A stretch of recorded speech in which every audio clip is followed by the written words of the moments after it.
ऐसा कंडक्टर जिसमें current flow हो सके तो आपका करंट कैरिंग कंडक्टर कहलाता है। तो आप उसमें आपको अगर करंट फ्लो करते हैं तो उसमें मैग्नेटिक फील्ड कैसे ज्ञात करते हैं या मैग्नेटिक फील्ड क्या होता है, इस वीडियो में डिटेल्स में समझिएगा। देखिए दोस्तों, इसकी जो अगर बात करें किस वैज्ञानिक के द्वारा किया गया था, तो ये थे वैज्ञानिक श्री ऑरस्टेड।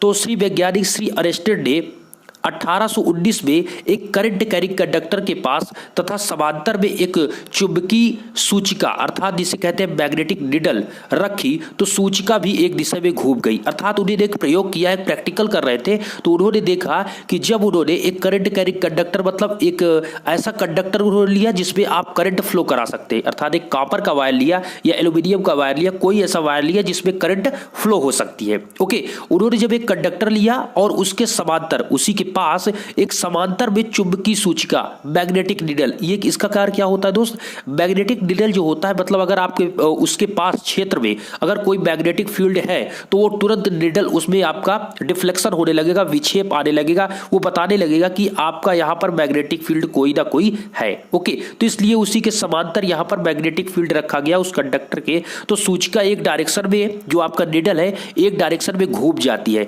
अर्थात उसको तुरंत पता लगा, उस वैज्ञानिक ने तुरंत समझ गए कि ऑरस्टेड ने कि इसके पास कोई ना कोई मैग्नेटिक फील्ड है। इससे उनको समझ में आया कि आपका जो करंट कैरिंग कंडक्टर होता है अगर उसमें आप करंट फ्लो कराते हैं तो उसके आसपास के एरिया में कुछ दूरी तक आपका मैग्नेटिक फील्ड बन जाता है। आपको ऐसे भी पता होगा दोस्त, अगर आप इलेक्ट्रिकल के स्टूडेंट हैं तो आपको ज्यादातर ये सभी नॉलेज अभी होगा, तो आगे भी आपको यहाँ पर जो पॉइंट्स है उसको क्लियर करने वाले, जैसा कि इस फिगर को आप देख भी सकते हैं और समझ भी सकते हैं। जैसा कि ये देखिए, पहले इस फिगर को मैं आपको समझा देता हूं। ये आपका करंट कैरिंग कंडक्टर है जो कि आपको यहां पर सिंपली हमने लिखा है करंट कैरिंग कंडक्टर। ए और बी आपका क्या है, ए बी आपका करंट कैरिंग कंडक्टर है, अर्थात एक धारावाहक चालक है। ओके, और ये आपका वेरिएबल रेजिस्टेंस यहाँ पर लगाया, ये क्यों लगाया गया है, इसलिए लगाया गया है कि आपका जो करंट है उसको क्या करने के लिए, कम करने के लिए, रेजिस्टेंस को कम करने के लिए, करंट का मतलब रेजिस्टेंस को इसलिए लगा दिया जिससे करंट को कम ज्यादा कर सके। तो इससे रेजिस्टेंस को लगा देंगे तो आप कम कर सकेंगे और रेजिस्टेंस हटाएंगे तो आपका जो करंट आप प्रोवाइड कर रहे हैं वो आपका होगा। पहले इस चीज को समझिए, ये आपका क्या है, एक करंट कैरिंग कंडक्टर है और ये आपका यहाँ पर मैग्नेटिक निडल लगा हुआ है। नीचे देख सकते हैं, ये जो आपको देख रहे हैं मैग्नेटिक निडल है जिसे कहते हैं चुंबकीय सूचिका। ओके, ये करता क्या है कि अगर इसके पास में मैग्नेटिक फील्ड कोई जनरेट होता है तो ये तुरंत इसमें डिफ्लेक्शन होता है, विक्षेप होता है और ये बताता है कि यहां पर इतनी मैग्नेटिक फील्ड है। ठीक है, ये आपका उसमें होता है, मैग्नेटिक निडल होता है, तो ये चीज बताता है। अब देखिए इस फिगर के माध्यम से समझिए, यहां पर क्या एक बैटरी या फिर सेल लगा हुआ है प्लस माइनस और इसमें से करंट फ्लो हो रही है। ठीक है, और ये आपका करंट कैरिंग कंडक्टर है और उसमें आपका नीचे निडल लगा हुआ है और यहाँ पर रजिस्टेंस लगा हुआ है। इतना समझने के बाद अब इसका यूज क्या है इसको समझिए। देखिए दोस्त, इससे ये पता चलता है कि जब करंट कैरिंग कंडक्टर जो आपका है, जब इलेक्ट्रिक करंट की दिशा विपरीत कर दी जाती है तो सूचिका की दिशा भी विपरीत हो जाती है। इनका कहने का मतलब सिंपल सी बात ये है दोस्त कि जो आपने अभी करंट कैरिंग कंडक्टर देखा, जब उसके पैरेलल में रखते हैं, पहली बात अगर आप उसके पैरेलल में रखते हैं तभी उसमें आपका एक दिशा में या किसी भी राइट या लेफ्ट दिशा में क्लॉकवाइज या एंटी क्लॉकवाइज घूमेगा अगर वो सूचिका उस कैरिंग कंडक्टर के पैरेलल रखी है। पहला पॉइंट, ठीक है। तो यहां पर आपका है कि जब इलेक्ट्रिक करंट की दिशा विपरीत कर दी जाए तो सूचिका की भी दिशा जो निडल है उसकी भी डायरेक्शन चेंज हो जाएगी। अर्थात दोस्तों जो आप ये फिगर देख रहे हैं, अगर इसकी डायरेक्शन जो ये प्लस इधर की करंट फ्लो हो रही है, अगर इसकी डायरेक्शन इधर से फ्लो करा दी जाए, अर्थात यहां पर अगर आपके जो ये प्लस माइनस आप देख रहे हैं, इस प्लस माइनस को इधर प्लस कर दिया जाए, इधर माइनस कर दिया जाए, अर्थात इसकी डायरेक्शन को चेंज कर दिया जाए, करंट इधर से फ्लो होने लगे, तो आपकी जो सूचिका है, जो निडल है, जो आपकी इस प्रकार लेफ्ट घूम रही थी वो आपकी राइट घूमने लगेगी, और राइट है तो लेफ्ट, अर्थात उसकी डायरेक्शन क्या हो जाएगी, चेंज हो जाएगी। इतना है, जो पहले थी उसके जस्ट विपरीत हो जाएगी आपके करंट फ्लो होने से। अभी अब आपको एक चीज बताते हैं, देखिए जैसे दोस्त आपका यहां पर इमेजिन करिए, इसका मतलब क्या हो रहा है, इसका मतलब ये हो रहा है कि आप करंट फ्लो करा रहे हैं, ओके, और करंट फ्लो हो रहा है, जो आपका करंट कैरिंग कंडक्टर है उसमें करंट फ्लो हो रहा है, और करंट इतना फ्लो हो रहा है कि उसके आसपास के क्षेत्र में मैग्नेटिक फील्ड जनरेट हो जा रहा है, और मैग्नेटिक फील्ड जनरेट जैसे होता है वो आपकी जो मैग्नेटिक निडल लगी हुई है चुंबकीय सूचिका वो तुरंत बता देती है कि इतना यहाँ पर उतना डिफ्लेक्शन हो जाता है उसमें, और वो बता देती है कितनी चुंबकीय क्षेत्र उत्पन्न हुआ। तो आपको यहाँ से क्या पता चल रहा है, यहाँ से ये पता चल रहा है अभी आपको मैग्नीट्यूड एक प्रकार से पता चल रहा है कि कितनी वहां पर मैग्नेटिक फील्ड है। अभी आपको डायरेक्शन नहीं पता चल रहा है, डायरेक्शन किस नियम के आधार पर ज्ञात करते हैं ये अभी बताने वाला हूं। वीडियो को लास्ट तक देखिएगा। अगर आप इलेक्ट्रिकल के स्टूडेंट हैं तो आप सभी के लिए वीडियो सभी जो बेसिक की अपलोड हो रही है बहुत ही ज्यादा इंपॉर्टेंट है, तो ध्यान से समझिएगा। देखिए दोस्त, यहां पर अब आपसे कहा गया कि अगर आप इससे पता चलता है कि करंट कैरिंग कंडक्टर के आसपास कोई मैग्नेटिक फील्ड है, ठीक है, अर्थात उसकी दिशा को आप बदलते हैं तो उसकी डायरेक्शन चेंज हो जाती है, तो इससे पता चल रहा है कि उसके आसपास कोई, उस करंट कैरिंग कंडक्टर के आसपास कोई मैग्नेटिक फील्ड, कंफर्म कोई ना कोई मैग्नेटिक फील्ड है। अगले पॉइंट से कि जब उन्होंने विद्युत धारा सामर्थ्य को परिपथ में से एक रेजिस्टेंस लगाकर कम कर दिया तो सूचिका की जो विक्षेप है अर्थात डिफ्लेक्शन है, जो उसमें आपका डिफ्लेक्ट बार बार लेफ्ट राइट कर रहा था वो कम हो जाता है। बात इतनी सी है, अगर आपका ये निडल है इसमें कुछ अंक यहां पर दिए गए हैं और ये आपका यहां पर निडल लगा हुआ है, ठीक है, अभी ये आपका इस पॉइंट पे था, ठीक है, और बढ़ाते तो आपका इस पॉइंट पे आ जाता है, लेकिन जैसे ही यहां पर रेजिस्टेंस, वेरिएबल रेजिस्टेंस का यूज करते हैं तो वैसे ही क्या होता है, रेजिस्टेंस लगाते हैं वो आपका क्या हो जाता है, डिक्रीज होता है, अर्थात डिफ्लेक्शन कम हो जाता है। इससे रीजन क्या है, इसका रीजन ये है दोस्त कि जैसे ही आप यहां पर क्या लगाए हैं, रेजिस्टेंस, जैसे ही आप रेजिस्टेंस लगाते हैं उसकी करंट धारा जो होता है कम हो जाती है, और करंट कम होने से उस करंट कैरिंग कंडक्टर में करंट कम जाती है, जिससे मैग्नेटिक फील्ड आपका कम उत्पन्न होता है। और मैग्नेटिक फील्ड जो आपका कम उत्पन्न होने से क्या होता है, आपका जो निडल है वो मैग्नेटिक फील्ड, उसमें जो डिफ्लेक्शन जो होता है वो आपका क्या होगा, वहां पर जो निडल बार बार घूमता है या आगे आपका जाता है वो कम जाएगा। क्यों? चूंकि आपका डिफ्लेक्शन वहां पर कम होगा। रीजन ये है कि मैग्नेटिक फील्ड कम होगी, चूंकि आपकी करंट कम हो गई। करंट क्यों कम होगी? चूंकि आपने वेरिएबल रेजिस्टेंस का वहां पर यूज कर दिया और रेजिस्टेंस ने करंट को कम कर दिया। आशा करते हैं यहां तक आपको सब कुछ क्लियर होगा, ठीक है।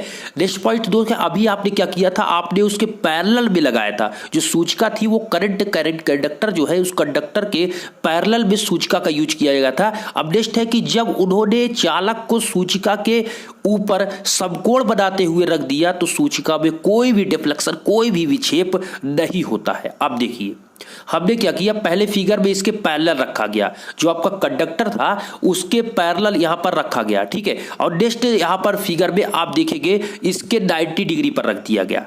किसके दोस्त? जो कंडक्टर है वो सूचिका के, जो कंडक्टर है इस समय सूचिका के 90 डिग्री पर है। इससे रीजन ये हुआ कि जो इसमें आपका मैग्नेटिक फील्ड इंड्यूस्ड हो रहा है वो, और इसमें सूचिका में जो है वो करंट और मैग्नेटिक फील्ड में 90 डिग्री का यहां पर विक्षेप आता है, 90 डिग्री का डिफरेंस आता है, जिससे क्या होता है, इसमें आपका किसी भी प्रकार का डिफ्लेक्शन नहीं होता है। अब देखिए, अब आपको इस चीज को भी क्लियर करते हैं। देखिए इससे इस बात की पुष्टि होती है। बात पहले किसकी बात की, जब उन्होंने जो चालक है कंडक्टर को सूचिका के ऊपर समकोण बनाते हुए अर्थात दोनों को 90 डिग्री पर रख दिया तो सूचिका में किसी प्रकार का विक्षेप नहीं होता, अर्थात जो आपका मैग्नेटिक निडल है उसमें किसी प्रकार का डिफ्लेक्शन नहीं होता है। क्यों नहीं होता? क्योंकि वो 90 डिग्री पर रखा गया है, उसे में किसी प्रकार का फोर्स कार्य नहीं करता है। इससे इस बात की पुष्टि होती है, स्पष्ट होता है कि जिस समय विद्युत धारा अर्थात इलेक्ट्रिक करंट का जो चुंबकीय क्षेत्र है सूचिका के साथ समकोण पर होगा, अर्थात अगर आपका जो इलेक्ट्रिक करंट है मैग्नेटिक फील्ड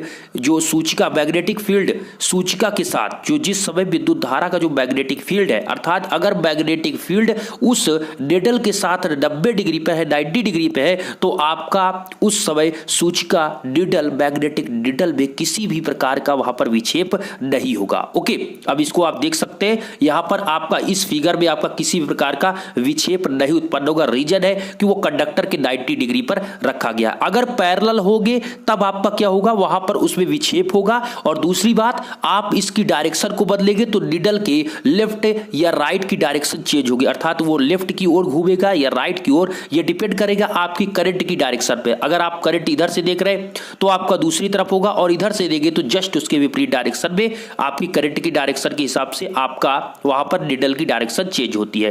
नेक्स्ट दोस्तों यहां पर है कि अभी आपने क्या किया, मैग्नेटिक फील्ड आपको जो एक प्रकार से मैग्नीट्यूड आपको पता लगा इस डिफ्लेक्शन के माध्यम से कि कितना है या फिर कितना वहां पर हो रहा है, क्योंकि आप रेजिस्टेंस को लगाकर क्या कर रहे हैं, उसको कम कर दे रहे हैं, तो इससे पता चल रहा है कि वहां पर कितना मैग्नीट्यूड है उस मैग्नेटिक फील्ड का परिमाण आपको, लेकिन आपको डायरेक्शन नहीं पता है कि उसकी मैग्नेटिक फील्ड की डायरेक्शन क्या है। ठीक है, क्लॉकवाइज है या एंटी क्लॉकवाइज है, कैसे है नहीं पता। अब उसी रूल को जानते हैं, किस रूल के आधार पर आप जान सकते हैं कि मैग्नेटिक फील्ड की डायरेक्शन ये है।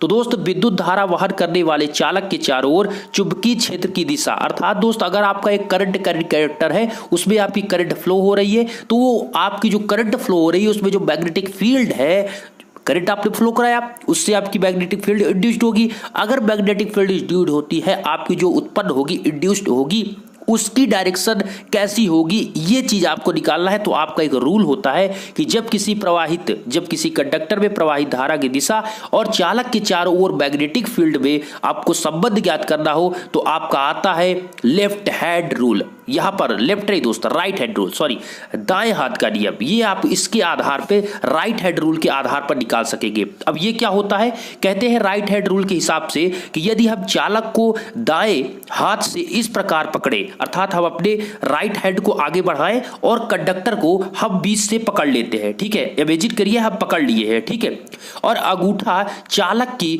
धारा की दिशा को प्रदर्शित करता है। दोस्त अगर आपका ये है कंडक्टर, ओके, ये आपका क्या है कंडक्टर है, तो आपने क्या किया, इस प्रकार इसको पकड़ लिया और ये आपका अंगूठा जो है ऊपर की डायरेक्शन में है, ठीक है, जो अंगूठा है आपका ऊपर की डायरेक्शन में है। तो यहां पर क्या होगा, ये आपका कंडक्टर है और ये आपकी अंगुलियां है और ये आपका डायरेक्शन की ऊपर की ओर आपका अंगूठा है, ठीक है, ये आपका क्या है, ये आपका अंगूठा है, ठीक है। ये अंगूठा है तो ये क्या हुआ, जो ऊपर की डायरेक्शन को दर्शाएगी वो धारा की दिशा को दर्शाता है, और ये मुड़ी हुई अंगुलियां जो आपने कंडक्टर को पकड़ रखा है, ठीक है, वो क्या दर्शाएगी, वो चुंबकीय क्षेत्र की दिशा को दर्शाती। किसको, चुंबकीय क्षेत्र या बल रेखाओं की दिशा को प्रदर्शित करती है। इस चीज को ध्यान रखिएगा। अगर आप एक कंडक्टर को पकड़ते हैं तो कंडक्टर को जो पकड़ते हैं तो जो अंगूठा होता है आपको धारा की दिशा, ऊपर धारा की दिशा को दर्शाता है, और मूली जो आपने मुड़ी हुई अंगुली है, आपकी उंगलियां है, वो क्या करती है, वो मैग्नेटिक फील्ड की दिशा को, आप कोई भी अगर आप एक पेन को पकड़ लीजिए, इमेजिन करिए हम एक पेन को पकड़ लेते हैं, जैसे आप पेन को पकड़ लेंगे तो पेन के ऊपर की डायरेक्शन में आपका जो अंगूठा है वो ऊपर की ओर धारा की दिशा को, और जो मुड़ी हुई आपने जैसे अंगुलियों को पकड़ा है वो जो डायरेक्शन होगी चुंबकीय क्षेत्र की दिशा को प्रदर्शित करेगी। अब बात आती है, आपने क्या किया, आपको धारा की दिशा पता था, इससे आप चुंबकीय क्षेत्र की दिशा ज्ञात कर लिए। अगर आपको चुंबकीय क्षेत्र की दिशा पता है तो क्या आप करंट के डायरेक्शन की, मतलब अंगूठा जो आपका डायरेक्शन की दिशा करंट को दर्शाए उसको ज्ञात कर सकते हैं, बिल्कुल। अगर आपको दोस्त चुंबकीय क्षेत्र की दिशा ज्ञात है तो इसी नियम से धारा की दिशा भी आप ज्ञात कर सकते हैं। कैसे, इस समय आपका इस स्थिति में चुंबकीय क्षेत्र की दिशा में जो उंगलियां है उसको पहले आप मान लेंगे कि इस स्थिति में चुंबकीय क्षेत्र की दिशा जो है वो मुड़ी हुई अंगुलियां है, और जो अंगूठा है वो धारा की दिशा को प्रदर्शित करेगा। इसे आपके अंगूठे का नियम भी कहते हैं, अर्थात थंब रूल भी इसे कहते हैं, थंब्स रूल भी इसे कहते हैं, आपके राइट हैंड रूल को थंब्स रूल भी कहते हैं। बात इतनी सी थी, यहां पर आपको डायरेक्शन ज्ञात करना था कि जो मैग्नेटिक फील्ड है उसकी डायरेक्शन क्या होगी। तो आपने जब करंट फ्लो कराएंगे तो ऊपर की डायरेक्शन में करंट हो रही, तो जो मुड़ी हुई अंगुलियां है वो आपके इलेक्ट्रिक फील्ड है, वहां पर मैग्नेटिक फील्ड की डायरेक्शन को दर्शाएगी। और अगर हम सेकंड बात करें, इसके बाद चले लेफ्ट हैंड रूल के बाद आपको एक और रूल बताते हैं, इसे कहते हैं मैक्सवेल व कार्क पेंच का नियम। आपने इसको समझना है कि इस नियम के अनुसार, मैक्सवेल एंड कार्क पेंच के अनुसार जो होता है कि पेंच के आगे बढ़ने की दिशा धारा की दिशा को प्रकट करती है, और पेंच के घुमाने की दिशा चुंबकीय क्षेत्र अर्थात बल रेखाओं की दिशा को प्रदर्शित करती है। अब बात इतनी समझिए, ये कह रहा है कि जो आपका, अगर आप एक पेचकस को लीजिए, पेच मतलब एक पेचकस को लीजिए और किसी नट को आप कसे, ठीक है, कोई आपको नट बोल्ट दिया गया, नट बोल्ट तो आप उसमें से एक जैसे पेचकस है उसके बीच में आप लगाते हैं, उस धार में आप इस पेचकस को सेट कीजिए और उसको एक डायरेक्शन में आप घुमाइए। ओके, जब एक डायरेक्शन में आप घुमाएंगे तो क्या होगा कि आप पूरे हाथ आप घुमाएंगे, तो आपका जो हाथ होगा वो क्या होगा, घूमेगा, लेकिन आपका जो पेचकस है वो भी आगे की ओर, वो नीचे की ओर जाता रहेगा। तो जो आगे या नीचे की ओर जाएगा तो वो जो होगा वो करंट की डायरेक्शन को दर्शाएगा, और जो आपका पेच घूम रहा है, एक डायरेक्शन में कस रहा है, वो घूम रहा है पूरा हाथ आपका वो अंगुलियों के साथ, तो ये घूमता हुआ जो आपका हाथ रहेगा, ये जो घूमेगा वो चुंबकीय क्षेत्र की दिशा को दर्शाएगा। किसको, मैग्नेटिक फील्ड को। अर्थात अगर आपने एक नट लिया या एक आपने बोल्ट लिया, उसको आप आपको पेचकस को आपने सेट किया और उस पेचकस के माध्यम से एक डायरेक्शन में उसको घुमाएंगे, तो जो ये डायरेक्शन आप घुमा रहे वो आपके मैग्नेटिक फील्ड की दिशा को दर्शाएगा, और जो पेचकस रहा है उसके आगे की डायरेक्शन की ओर जो जा रहा है या नीचे की ओर, वो आपका इलेक्ट्रिक करंट की दिशा को दर्शाता है। इसी को कहते हैं मैक्सवेल व कार्क पेज का नियम। ठीक है, तो चुंबकीय क्षेत्र या बल रेखाओं की दिशा को प्रदर्शित करता है पेज के घुमाने की दिशा। ओके, आशा करते हैं यहां तक आपको बिल्कुल क्लियर, सभी पॉइंट्स क्लियर हुए होंगे। वीडियो आपको अच्छा लगा होगा, वीडियो आपने अभी तक देखा है तो हमें कमेंट बॉक्स में जय हिंद आप जरूर लिखिएगा, तभी मैं समझ सकूंगा दोस्त कि आपने वीडियो लास्ट तक देखी है और सभी पॉइंट्स आपने समझे हैं। देखिए दोस्त, आपसे एक रिक्वेस्ट है कि अगर वीडियो आपने अभी तक देखा है तो आपको करना क्या है, डिस्क्रिप्शन में हमारे मोटिवेशन चैनल या फिर आप हमारे करंट जॉब, जहां पर आपको रिलेटेड सभी वीडियो अपलोड किए जाते हैं गवर्नमेंट जॉब या प्राइवेट सेक्टर से, तो आप उस चैनल को भी सब्सक्राइब कर सकते हो और कमेंट बॉक्स में अपना कमेंट करके नेम बताइए। मैं देखना चाहता हूं हमारे दोस्त जिस प्रकार हम अपना मेहनत कर रहे हैं, क्या आप भी हमारे साथ जुड़े हुए हैं, तो हम आपका साथ देखना चाहते हैं। हमारे साथ कितने स्टूडेंट अभी साथ हमारे साथ जुड़े हुए हैं, तो प्लीज आप हमारे जो मोटिवेशन चैनल और हमारे करंट जॉब चैनल पर सब्सक्राइब करके कमेंट प्यारा सा जरूर करिएगा, अगर वीडियो आपने अभी तक देखा है तो। धन्यवाद।